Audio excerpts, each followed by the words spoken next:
ते न तपस्काय न भक्ताय कदाचन न चाशुश्रूषवे वाच्यम न च माम योभ्य सूयति।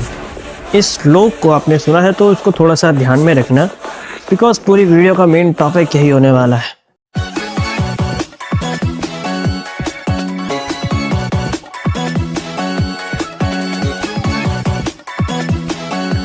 जय सिया राम, कैसे हैं आप सब? आई होप बहुत अच्छे होंगे, बहुत खुश होंगे, बहुत ही आनंद में आपका जीवन चल रहा होगा।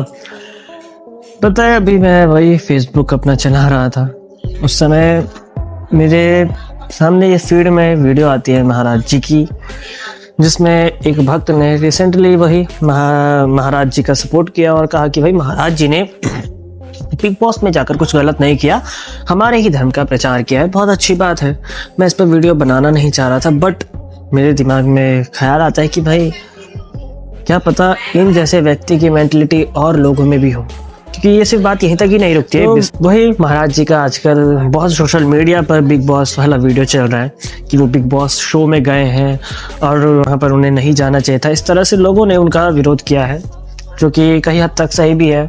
अभी पिछली ही वीडियो पर मैंने खुद वीडियो बनाई है, इस पर यही कहा है कि भाई बॉस में महाराज जी गए हैं, बट मेरे खुद के विचार से ऐसा नहीं उन्हें करना चाहिए था। अब भले ही वो किसी भी कारणवश वहाँ पर गए हो तो ठीक है, उसी तरह से आप ये वाला वीडियो देखिए जरा। एक भक्त जिनमें महाराज जी का सपोर्ट लेते हुए कहते हैं कि उन्होंने गीता जी पकड़ाई है, सलमान खान को भेंट करी है उन्होंने, और खुद ही सलमान खान की वो बुराई करते हैं, कहते हैं कि वो जाने से कोई गलत काम नहीं हुआ, जो है तो धर्म का प्रचार ही हुआ। सलमान खान जैसे देशद्रोही जो हैं, जो गलत फिल्म बना के लोगों को भड़काते हैं, ऐसे लोगों के हाथ में महाराज जी ने गीता दिया, तो इससे बड़ी बात क्या हो सकती है हमारे सनातन धर्म के लिए। कि वो सलमान खान जो कि गंदी अश्लील फिल्में बनाता है, उनको गीता पकड़ाई है महाराज जी ने और धर्म का काम किया है। तो बस मैंने ये सुना और थोड़ा सा मुझे ये खटका, मतलब शायद इन्होंने, मुझे लगता है, गीता पढ़ी नहीं। अगर इन्होंने गीता पढ़ी होती तो ये ऐसा नहीं कहते, या तो सलमान खान की बुराई नहीं करते, या तो ये नहीं कहते कि गीता पकड़ा के उन्होंने बहुत अच्छा काम किया है। और मुझे लगता है महाराज जी ने भी शायद कहा होगा कि भाई तुम्हें उस तरह से जो उदाहरण इन्होंने दिया है वो उदाहरण नहीं देना चाहिए था। वाई? बिकॉज जो मैंने श्लोक वीडियो की शुरुआती में कहा, इदम ते न तपस्काय न भक्ताय कदाचन न चाशुश्रूषवे वाच्यम न च माम योभ्य सूयति। इसका अर्थ जिन्हें पता है वो इस बात से बिल्कुल एग्री करेंगे मेरी कि मैं जो कह रहा हूँ वो सही कह रहा हूँ, और जो उस व्यक्ति ने कहा है, जो भक्त ने कहा है, वो गलत कहा है। देखिए, एक भक्त का विरोध नहीं करना चाहिए इस तरह से सोशल मीडिया पर जो वो उदाहरण दे रहे हैं वो बिल्कुल गलत है। क्या है, गीता जी में स्वयं कृष्ण जी कहते हैं, इस गीता को, जो कि रहस्यमय ज्ञान है, इस ज्ञान को किन किन को नहीं देना चाहिए। सबसे पहला, किसी भी समय किसी भी काल में, चाहे कैसी भी परिस्थिति क्यों ना हो, जो कि तप रहित मनुष्य है, उसको ये गीता उपदेश नहीं करना चाहिए, ना ही उसे गीता देनी चाहिए। दूसरा, जो ना ही भक्तिवान हो, जिसके अंदर भक्ति नहीं है, उसको भी गीता नहीं देनी चाहिए। जो कि गीता सुनने की इच्छा नहीं रखता है, उसको भी गीता नहीं देनी चाहिए। और अंतिम में कहा कि जो मुझ में दोष दृष्टि रखता है, जो कि भगवान पे विश्वास नहीं करता, उसको भी गीता नहीं देनी चाहिए। स्वयं कृष्ण जी ने ये कहा है, मैं अपनी तरफ से नहीं कह रहा हूँ, इसलिए मैंने स्टार्टिंग में ही आपको श्लोक सुनाया। तो भाई, अगर आप सलमान खान को इतना ही बुरा समझ रहे हैं कि भाई वो अश्लील फिल्म में बनाता है, ऐसे करता है, वैसे करता है, गुटखे का प्रचार, ये वो सो फलाना फलाना ढिमकाना, तो क्या ज़रूरत है ऐसे प्राणी को। मैं यहाँ सपोर्ट नहीं कर रहा हूँ किसी का, चाहे सलमान खान सर हो या हमारे अनिरुद्धाचार्य जी महाराज हो, आदरणीय व सम्माननीय है, परंतु मैं ना ही किसी का यहाँ पर सपोर्ट कर रहा हूँ और ना ही किसी का विरोध कर रहा हूँ।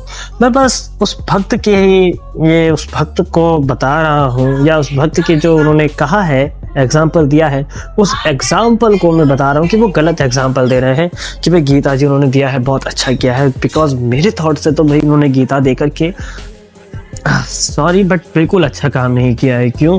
क्योंकि मैंने गीता पढ़ी है, इसलिए मुझे याद है कि गीता किसको सुनानी चाहिए, किसको देनी चाहिए, किसको नहीं देनी चाहिए। पहले मैं भी गीता पढ़ के अपने दोस्तों को सुनाया करता था, और मेरे दोस्त ऐसे नहीं थे कि जो अच्छे हो, बहुत कम दोस्त ऐसे थे। तो जब मैं यहाँ तक पहुँचा लास्ट तक, तब मुझे पता चला कि अरे इसमें तो ऐसा करना ही नहीं चाहिए।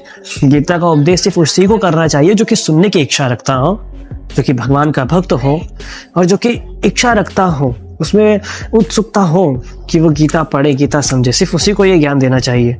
परंतु महाराज जी तो सबके सामने स्टेज में फोटो फाटो खिंचवा करके सलमान खान को गिफ्ट कर रहे हैं गीता का उपदेश, गीता दे रहे हैं उन्हें। तो ये तो भाई मुझे तो ठीक नहीं लगा। मैं इस वीडियो इसलिए सेपरेट नहीं बनाने वाला था, क्योंकि फिर वही बात आ जाती है कि भाई अपने हिंदू जो है हिंदू को ही बदनाम करते हैं, उन्हीं के खिलाफ हो जाते हैं, ऊट पटांग बातें कुछ भी। पर जिस तरह से ये भक्त ने कहा कि भाई गीता दी है, हिंदू का ही तो प्रचार किया है, ये वो सो, तो वो बात गलत है। चाहे आप गीता खुद पढ़ लेना, मैं अपनी तरफ से श्लोक थोड़ी बना रहा हूँ, परंतु जो गलत है वो गलत है। भाई कृष्ण जी स्वयं कहते हैं मेरा ज्ञान सिर्फ उन्हीं लोगों को दो जो कि मेरे भक्त हैं, जो कि जिज्ञासा रखते हैं मुझ में, जो कि मुझ में प्रेम करते हैं, सिर्फ उन्हीं को ये गीता में ज्ञान दो। ऐसे फालतू में रास्ते में बांटने के लिए नहीं है, जैसे कि इस्कॉन वाले करते हैं। हर चौराहे पे अपने लड़के खड़े कर दिए उन्होंने, भक्तों को खड़ा कर दिया कि बांटो गीता बांटो। क्यों बांटो भाई? जिसे चाहिए होगी वो ढूंढ लेगा, वो कहीं ना कहीं से ढूंढेगा। जिस तरह से एक शराब भी होता है ना, वो किसी नए गांव में चला जाए और उसे तलब तो रहेगी कि दारू पीने की, अब वो किसी ना किसी से पूछ करके कहीं ना कहीं से जुगाड़ करेगा और भाई ठेके का पता लगा के रहेगा। क्यों? क्योंकि भाई उसे तलब है, ये उसकी उत्सुकता है, ये उसकी कि उसे पीना है। अब उसी तरह से भाई हमें भी होना पड़ेगा ना। अगर हमें गीता चाहिए, कुछ भी हमें चाहिए, तो हम जाएंगे पंडितों के पास, कथावाचकों के पास, उनसे ज्ञान सुनेंगे, कथाएं सुनेंगे, तब जाकर के हमें ज्ञान होगा ना। भाई तुम रास्ते में गीता बांट रहे हो, उससे क्या होगा? गीता का अपमान हो रहा है। वो इस्कॉन वाले समझेंगे, समझ जाए तो बहुत अच्छी बात है। भले मेरा नाम मत लेना कि हाँ भाई कभी इसकी वजह से कहीं उसकी, नहीं, बस आप लोग समझ जाइए, वही बड़ी अच्छी बात है। बिल्कुल भी ये नहीं करना चाहिए। सड़कों में तो धर्मशास्त्र बेचने ही नहीं चाहिए कि लो भाई तुम फ्री में भी, क्यों नहीं देना है फ्री में भी, मेरा मानना ये है। बाकी आप लोग समझदार हैं, अगर आपको लगता है कि भाई रास्ते में गीता बांटना ये अच्छा काम है तो करिए, बिल्कुल करिए, और मेरा फिर विरोध करेंगे आप, और क्या करेंगे, है ना। वैसे भी मैं पंडित, और आप लोगों को बोलने के लिए और भी मिल गया कि ये रहा एक पंडित जो कि पंडित होकर के अपने ही धर्मों के खिलाफ बातें कर रहा है, गीता देने के लिए मना कर रहा है। आप लोगों को तो पॉइंट मिल गया, आप कर सकते हैं जो करना चाहिए आपको। बट मेरे हिसाब से तो ये गलत है। गीता जैसा रहस्यमय ज्ञान जो कि बड़ी मुश्किल से अर्जुन को सुनने को मिला, बड़ी मुश्किल से हनुमान जी को सुनने को मिला, बड़ी मुश्किल से संजय को सुनने को मिला, धृतराष्ट्र को सुनने को मिला, उसको तुम सड़कों में दे रहे हो। जब मेरे को तो समझ ही नहीं आता हो क्या रहा है। बाकी बस मेरा यही विचार था, यही वीडियो बनाने का मकसद यही था, मेरा उद्देश्य यही था कि आप लोगों को बताऊं कि गीता क्या है, भगवान ने क्या कहा गीता में, कि गीता को किसको देना चाहिए, किसको ज्ञान देना चाहिए। शायद इन भक्त ने जो कि कह रहे थे कि भाई गीता दी है उन्होंने, अच्छा किया है, शायद उन्होंने गीता नहीं पढ़ी हो, शायद भूल गए हो। मैं ऐसा नहीं कह रहा हूँ, उनका भी दोष है, नहीं, बस ये है कि उनके बहकावे में आप लोग मत आइए जो कि मुझे सुनते हैं। गलती से आपको ये वीडियो मिली है तो भाग्यशाली हैं आप कि आपको ये ज्ञान सुनने को मिला। तो बस बाकी वीडियो अगर आपको अच्छी लगी है तो लाइक करना और शेयर ज़्यादा से ज़्यादा करना, ताकि और लोगों को भी ज्ञान पता चले। मुझे नहीं लगता बहुत से लोगों को ये ज्ञान पता होगा। सब लोग यही सोचते हैं कि भगवान की बातें जितना हो सके उतना बांटो, अच्छा होता है, परंतु गीता में ऐसा नहीं है। गीता बिल्कुल अलग है। गीता का ज्ञान सिर्फ उसको दो जो भक्तिवान है। इसलिए शेयर कीजिए इस वीडियो को, कमेंट में अपनी राय बताइए कि क्या इस तरह से खुले में गीता को बांटना ये सही है। बाकी मेरे विचार तो इसमें बिल्कुल स्पष्ट हैं कि मुझे ये बिल्कुल पसंद नहीं। और फिर मिलते हैं आपसे अगली वीडियो में, तब तक के लिए जय सिया राम।